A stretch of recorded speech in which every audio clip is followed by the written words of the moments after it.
அஸ்ஸலாமு அலைக்கும் friends, welcome to my channel. சின்ன காசு பெரிய சந்தோஷம் கொடுத்த காலம் அது. எந்த காலம்? இந்த பர்ஃபியை பெட்டிக்கடையில் வாங்கினா அந்த காலம் தான் ஃப்ரெண்ட்ஸ்.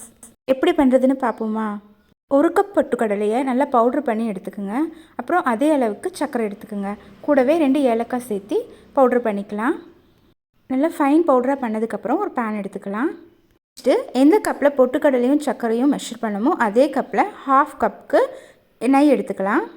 நெய் லைட்டாக சூடானதும் நம்ம பவுட்ரு பண்ணி வச்சுருக்கிறத எடுத்து இதில் ஆட் பண்ணிக்கலாம். அடுப்பை நல்லா மீடியம் ஃப்ளேமில் வச்சுட்டு இந்த நெய்யும் பவுட்ரும் ரெண்டும் நல்லா மிக்ஸ் ஆகிற அளவுக்கு லைட்டாக கலந்து விடலாம். இது ரெண்டும் நல்லா கலந்து விடும்போதே நல்ல மணமாக இருக்கும். அந்த வாசனை வந்த உடனே நான் நேராக என் குழந்தை பருவத்திற்கே போயிட்டேன். சின்ன வயசில் பெட்டிக்கடையில் வாங்கி சாப்பிட்ட அதே வாசனை, அதே ஃப்ளேவர். இதை நான் சாப்பிட்றதுக்கு முன்னாடியே அந்த நினைவுகள் எல்லாம் மனசுக்குள்ளே வந்துடுச்சு. இந்த பர்ஃபியை பார்க்கும்போது உங்களுக்கு என்ன நினைவு வந்துடுச்சுன்னு மறக்காமல் கமெண்ட்டில் சொல்லுங்கள். ஓகே, இது ரெண்டும் சேர்ந்து நல்லா மிக்ஸ் ஆயிடுச்சு. இந்த மாதிரி கட்டி கட்டியாக இருக்காது. அந்த சுகர் ஃபுல்லாக மெல்ட் ஆகி இது நல்ல ஒரு கன்சிஸ்டன்சிக்கு வந்துடும். அப்புறமா ஒரு பிளேட்டில் ஆயில் அல்லது நெய் அப்ளை பண்ணிவிட்டு இதை ட்ரான்ஸ்ஃபர் பண்ணிக்கலாம். இது செஞ்சோன்னே டக்குன்னு ட்ரான்ஸ்ஃபர் பண்ணிடணும், பேன்லேயே விட்டுறக்கூடாது. நல்லா ஒரு 1/2 பிளேட்க்கு நல்லா ஸ்ப்ரெட் பண்ணி வச்சாச்சு. இது நல்லா ஆறுனதும் நம்ம கட் பண்ணிக்கலாம்.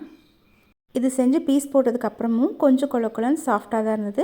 அதை நெக்ஸ்ட் டே பார்க்கும்போது தான் அந்த பெட்டிக்கடையில் சாப்பிட்டோம் இல்லையா, அதோட திக்னஸ்ஸு ஹார்ட்னஸ் எல்லாம் கரெக்டாக வந்தது.